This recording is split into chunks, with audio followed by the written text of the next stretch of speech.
Dear students, in this session we are going to discuss about consignment accounts introduction. మీకు second semester accounting financial accounting లో consignment accounts అనేది మీకు chapter గా ఇవ్వడం జరిగింది. దానికి సంబంధించినటువంటి సిలబస్ చూద్దాము. Let me discuss syllabus of consignment accounts. So this is your financial accounting syllabus.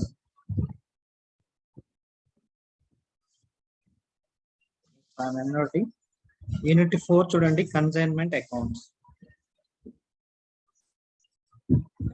So in this unit we have to see consignment account features, pro forma invoice, account sales, del creditory commission. So what is del creditory commission? And accounting treatment in the books of consignor and consignee, and valuation of closing stock, normal and abnormal losses. So in these there are some problems we have to do, so including problems. So this is your syllabus. Then what is consignment? In a simple understanding, we are going to take a practical example. For example, we often see the MRF tires, the batteries, shops of MRF tires and batteries. So చాలా dealers అంటారు వాళ్ళని, చాలా మంది dealers ఆ business చేస్తూ ఉంటారు. So MRF లేదా ఆంబ్రాన్ batteries, దాని యొక్క మేజర్ హెడ్ ఆఫీస్ వేరే దగ్గర ఉంటుంది. వీళ్ళందరూ కూడా డీలర్షిప్ తీసుకొని చేస్తూ ఉంటారు. సో ఏంటి ఎలా చేస్తారు అంటే కనుక ఇది కన్సైన్మెంట్ కిందకు వస్తుందని మనం గ్రాస్ గా అండర్స్టాండ్ చేసుకోవచ్చు. ఓకే, ఇప్పుడు కన్సైన్మెంట్ అంటే ఏమంటే, సాధారణంగా పెద్ద పెద్ద వర్తకులు వాళ్ళ యొక్క వ్యాపార విస్తృతి ఎక్కువగా ఉంటుంది. వ్యాపార విస్తృతి అంటే వాళ్ళ బిజినెస్ ఎక్స్పాండ్ అయి ఉంటుంది. ఆల్ ఓవర్ ద కంట్రీ కానీ, ఆల్ ఓవర్ ద స్టేట్ కానీ, ఆల్ ఓవర్ ద వరల్డ్ కానీ ఇలా విస్తృతి అవుతుంది. అలాంటి సమయాల్లో వాళ్ళు డైరెక్ట్ గా ఇన్వాల్వ్ అయిపోయి బిజినెస్ చేయడము వాళ్ళకి కష్టతరమైనటువంటి పని. అందుకని చెప్పి వాళ్ళు ఏం చేస్తారంటే, ఎక్కడికక్కడ ప్లేసుల్లో కొంతమంది డీలర్స్ ని అపాయింట్ చేసుకుంటారు. ఇక్కడ మనం ఏజెంట్ అనాలి, వాళ్ళని ఏజెంట్ అంటారు. ఎందుకు అంటే కనుక లోకల్లో ఉన్న వాళ్ళకి ఆ ప్రాంతంలో పట్టు ఉంటుంది, ఆ ప్రాంతానికి సంబంధించినటువంటి నాలెడ్జ్ ఉంటుంది, ఆ ప్రాంతానికి సంబంధించినటువంటి మార్కెటింగ్ స్కిల్స్ ఉంటాయి. అందుకని ఆ ప్రాంతంలో ఉన్నటువంటి వాళ్ళని తన తరపున నియమించుకొని తన వ్యాపారాన్ని కంటిన్యూ చేయడమే కన్సైన్మెంట్ అంటారు.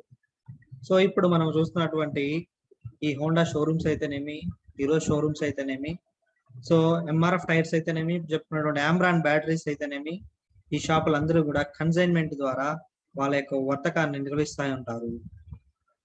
సో దీన్ని కన్సైన్మెంట్ అంటారు. ఓకే, ఇందులో పదాలు ఏమంటే, ఇద్దరున్నారు. ఒకళ్ళు మెయిన్ బిజినెస్ చేసే అతను, అతని తరపున చేసే అతను. సో మేజర్ గా చేసే అతన్ని యజమాని అన్నారు, అతను ఓనర్ కాబట్టి. నెక్స్ట్ తన తరపున చేస్తున్నారు కాబట్టి దాన్ని ఏజెంట్ అన్నారు. ఇక్కడ పలు ప్రాంతాల్లో ఉన్నటువంటి చేసే వాళ్ళని ఏజెంట్ అంటారు. టేక్ ఎన్ ఎగ్జాంపుల్, విజయవాడలో ఉన్నటువంటి సమ్ XYZ కంపెనీ అక్కడే ఉంది, దాని యొక్క హెడ్ ఆఫీసు అక్కడే ఎస్టాబ్లిష్డ్. ఆ కంపెనీకి సంబంధించినటువంటి ఏదైతే వస్తువులు ఉన్నాయో, ఫర్ టేక్ ల్యాప్టాప్స్ అనుకోండి, ఈ ల్యాప్టాప్స్ తాలూకు డీలర్షిప్లు వేరు వేరు దగ్గర ప్రాంతాల్లో వాళ్ళు తెచ్చుకుంటారు. నా సరుకులు అమ్మి పెట్టినందుకు గాను నీ కమిషన్ ఇస్తాననే ఒప్పందం ప్రాతిపదికన చేసేటటువంటి వర్తకాన్ని కన్సైన్మెంట్ అన్నారు. ఇందులో ఉన్నటువంటి టెర్మినాలజీ ఏమంటే, విజయవాడలో ఎవరైతే ఉన్నటువంటి వాళ్ళని కన్సైనార్ అన్నారు. ఇక్కడ చింతలపూడిలో దానికి సంబంధించినటువంటి వర్తకాన్ని తీసుకొని నేను చేస్తానని ఒప్పుకున్న అతన్ని కన్సైనీ అన్నారు. Understand these two words are very important. And then ఇప్పుడు ఇంకొంచెం డెప్త్కి వెళ్దాం. వ్యాపారం చేసినందుకు గాను కన్సైనీకి ఏంటి లాభము అంటే కనుక, వ్యాపారం చేసి పెట్టినందుకు గాను కన్సైనీకి కన్సైనార్ కమిషన్ ఇస్తాడు. కన్సైనీకి కమిషన్ ఇస్తాడు అంటే కన్సైనార్ అన్ని బాధ్యతలు తనే తీసుకొని కేవలం అమ్మి పెట్టండి అని ఒప్పంద ప్రాతిపదికన చేసేదాన్ని కన్సైన్మెంట్ అంటారు. పంపించిన వాళ్ళని కన్సైనార్ అని, వస్తువులు తీసుకున్న అతన్ని కన్సైనీ అని అంటారు. ఇలా వస్తువులు అమ్మి పెట్టినందుకు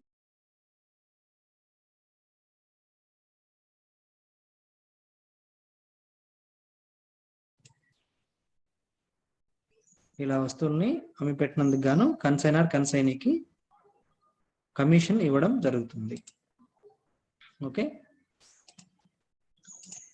లెట్స్ సీ కన్సైన్మెంట్ ఖాతాలు. సో కన్సైన్మెంట్ ఆవశ్యకత అంటే ఇందులో మనం చెప్పుకున్నట్టుగానే, సో టోకు వర్తకులు తన వ్యాపార విస్తృతి పెంచుకోవడానికి చేసేటటువంటి ఒక పద్ధతి, ఒక అకౌంటింగ్, ఒక విధానము, వ్యాపార విధానము. సో కన్సైన్మెంట్ అర్థము ఇది చదవండి. నెక్స్ట్ కన్సైన్మెంట్ కి అమ్మకానికి మధ్య తేడాలు. ఇక్కడ కన్సైన్మెంట్ వేరు, అమ్మకాలు వేరు. సేల్ వేరు, కన్సైన్మెంట్ వేరు. So the differences between sale and consignments are, ఇక్కడ చూడండి, అమ్మకం విషయంలో వస్తువుల యొక్క న్యాయపరమైన యాజమాన్య హక్కు, that is legal ownership of the goods should be transfer to the purchaser.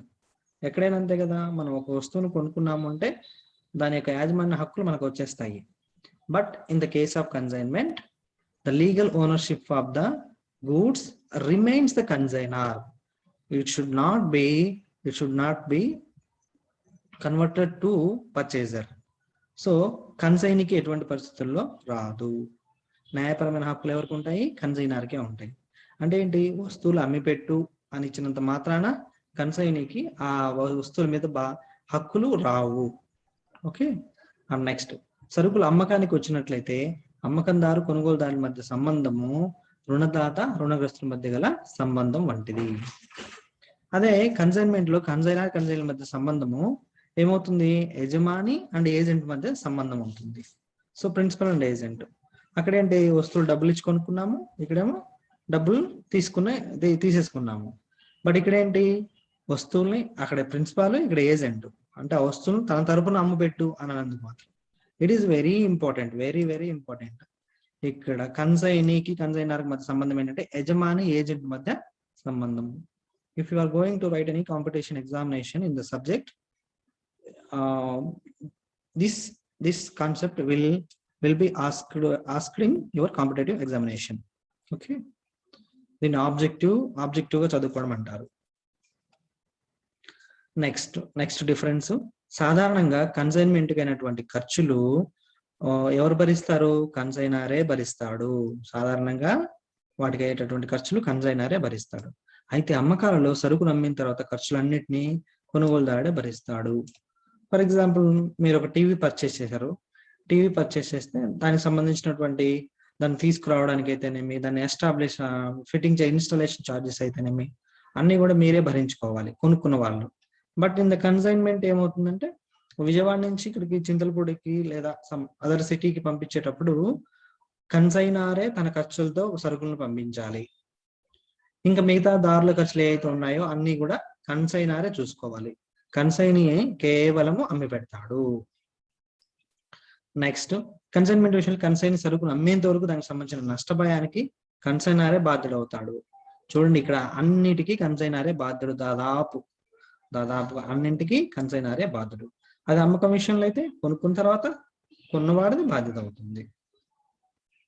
అలాగే ఏదన్నా కన్సైన్మెంట్ వ్యాపారంలో ఏదన్నా వస్తువులు అమ్మంగా మిగిలిపోతే వాటిని ఏం చేస్తారంటే కన్సైనర్ కి ఖచ్చితంగా వెనక్కి పంపించాలి. అంతేగాని ఈ వస్తువులు మిగిలిపోయాయి, ఇవి నా దగ్గరే పెట్టుకుంటాను అని కన్సైనీ ఎట్టి పరిస్థితుల్లో అనకూడదు. నెక్స్ట్, కన్సైన్మెంట్ వ్యవహారంలో కన్సైన్ నిర్ణీత కాలం ప్రకారం కన్సైనర్ కి అకౌంట్ సేల్స్ పంపాల్సి ఉంటుంది. This is one of the most important aspects in consignment chapter, account sales. It means account sales అంటే చెప్తాను. ఫర్ ఎగ్జాంపుల్ విజయవాడలో ఉన్నటువంటి ఒక కంపెనీ తాలూకు ప్రిన్సిపల్ దగ్గర నేను ఏజెంట్ గా ఉన్నానండి. నా దగ్గరికి సరుకు వచ్చింది, ఒక లోడ్ వచ్చింది. ఆ లోడ్ లో 500 రిఫ్రిజిరేటర్స్ లేదా మానిటర్స్ ఉన్నాయి. రిఫ్రిజిరేటర్స్, మానిటర్స్ అన్ని ఉన్నాయి అనుకోండి. సో ఒక మంత్ లో నేను అమ్మినటువంటి వస్తువుల తాలూకు వివరాలు మొత్తము కూడా నేను రాసి దాన్ని ఎవరికి పంపించాలి? కన్సైనార్కి పంపించాలి.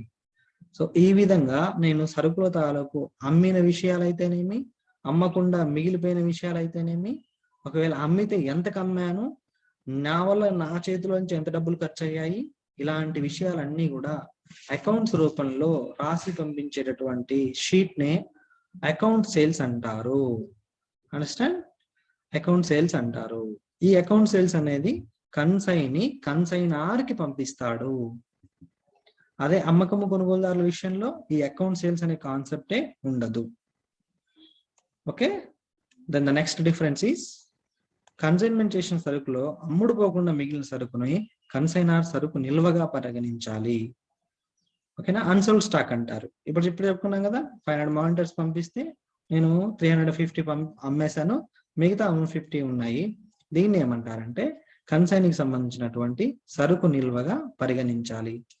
అదే అమ్మకం విషయానికి వస్తే అలా పరిగణించడానికి లేదు. అసలు అమ్మకం దాడికి కొనుగోలుదానికి సంబంధమే లేదు. Understand? This is the concept of consignment. ఎట్టి క్లియర్ గా ఒకసారి చెప్తున్నాను చూడండి. కన్సైన్మెంట్ బిజినెస్ అంటే ఎక్కడో ఉన్నటువంటి ఒక కంపెనీ తాలూకు వ్యాపార విస్తృతిని ఇంకా పెంచుకోవడానికి వర్తకులు ఏం చేస్తారంటే పలు ప్రాంతాల్లో ఉన్నటువంటి వ్యక్తులని ఏజెంట్లుగా నియమించుకొని వాళ్ళ యొక్క వస్తువులని వర్తకాన్ని కంటిన్యూ చేస్తూ వాళ్ళ వ్యాపారాన్ని పరిధిని పెంచుకుంటారు. ఇందులో భాగంగా కన్సైన్మెంట్ అనే విధానాన్ని అవలంబిస్తారు. ఒక ప్రాంతం నుంచి ఇంకొక ప్రాంతానికి వస్తువులను చేరవేస్తూ అక్కడ ఒక అమ్మి పెట్టండి అనే ఒక వ్యక్తిని నియమించుకుంటారు. సో పంపించే వ్యక్తినేమో కన్సైనార్ అన్నారు. ఎవరైతే వస్తువులను తీసుకుంటారో ఆ ప్రాంతంలో ఉన్నతని కన్సైనీ అన్నారు. వస్తువులను పంపించాము కాబట్టి కన్సైన్మెంట్ ద్వారా కన్సైన్మెంట్ పై పంపినటువంటి వస్తువులు అన్నాము. చేసే వ్యాపారాన్ని కన్సైన్మెంట్ వ్యాపారము అన్నాము. ఓకే, కన్సైన్మెంట్ కి అమ్మకానికి మధ్య తేడాలు చూసాము, డిఫరెన్సెస్ చూసాము.